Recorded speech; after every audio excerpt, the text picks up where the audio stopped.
Oke, assalamualaikum warahmatullahi wabarakatuh. Selamat berjumpa kembali di keluarga Sepet.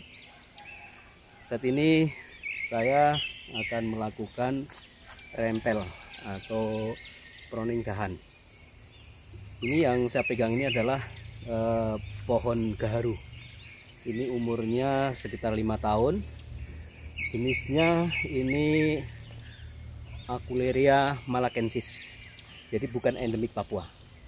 Ada beberapa yang saya tanam juga dari endemik Papua seperti Girinop Tresteji ada, tapi kebanyakan yang saya tanam adalah bersertifikat yang berasal dari teman saya Mas Agung dari Lampung Timur.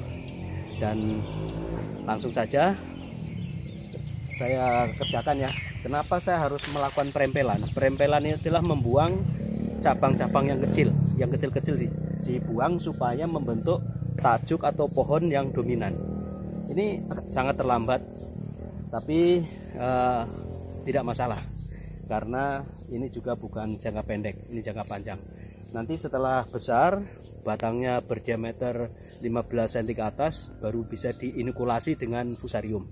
Yuk kita mulai saja.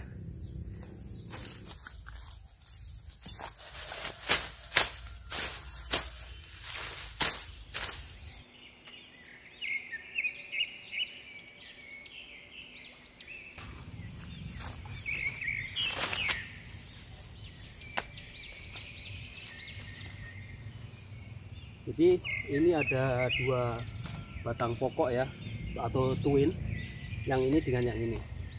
Dan yang kecil-kecil nanti saya akan kurangi atau dirempel.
Untuk melakukan perempelan sudah seperti ini sebenarnya sangat terlambat ya. Seharusnya dari tahun pertama itu cabang-cabang kecil yang tumbuh dari bawah itu harus dibuang supaya pertumbuhannya terfokus di pohon pokok.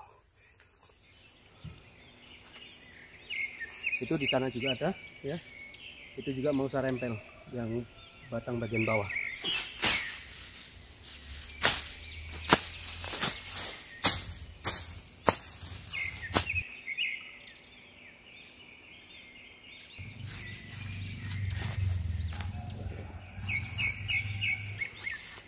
Jadi cabang yang seperti ini harus dipotong supaya terfokus di batang utama.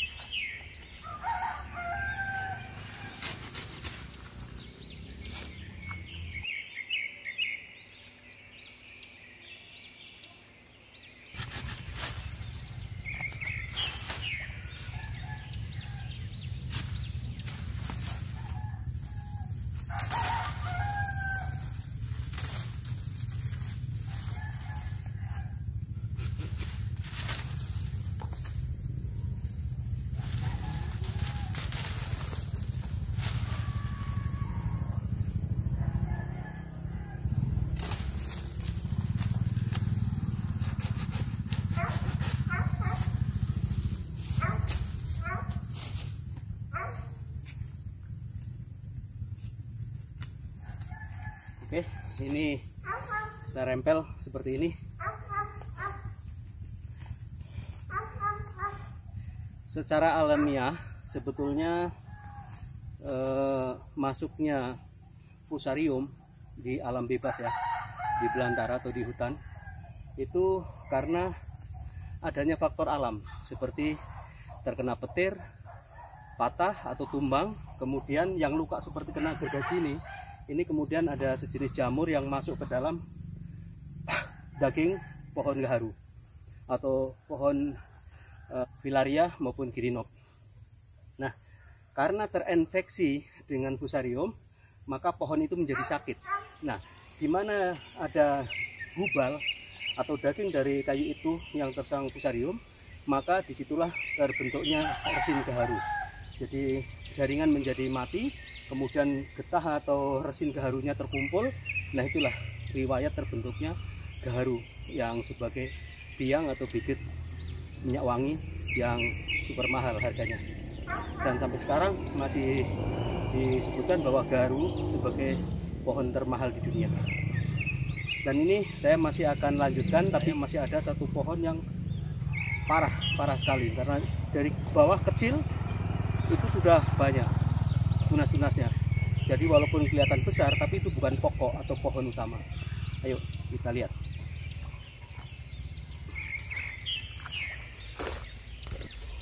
Nah, ini teman-teman bisa dilihat, ini salah satu juga jenis pohon gaharu ya, yang rimbun sampai di atas kelihatan besar, tapi sebetulnya batang utamanya kecil, pokok utamanya kecil. Dan akan saya rempel juga untuk supaya terbentuk pokok atau pohon utama.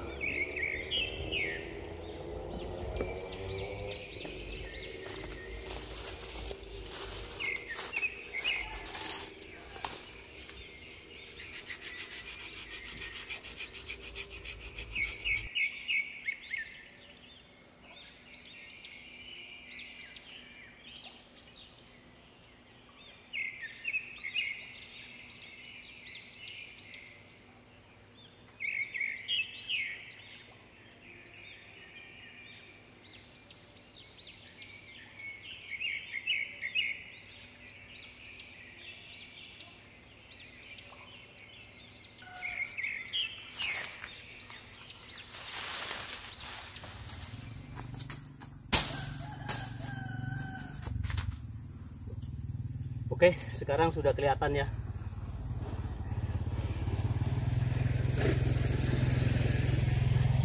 Tajuk atau batang pokok. Ini batang pokoknya. Ya.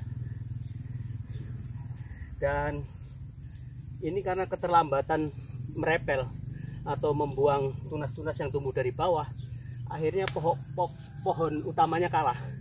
Dia terserap di cabang kecil-kecil. Lumayan capek. Dan ini nanti akan saya rempel sampai atas supaya membentuk lonjoran-lonjoran, bukan cabang-cabang. Oh ya teman-teman, nah ini perlu saya tambahi, untuk panen gaharu sendiri itu bukan hanya dipotong atasnya ya, tapi juga digali ke akar-akarnya.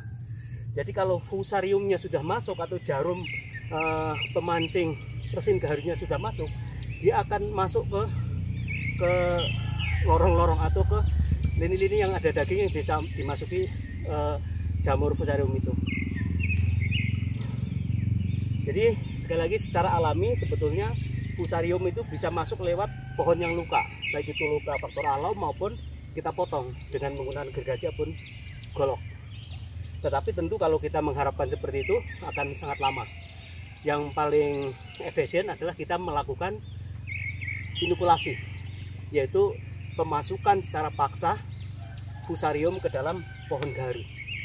Dan biasanya untuk yang diameter 10-15 cm sudah bisa diinokulasi dengan fusarium.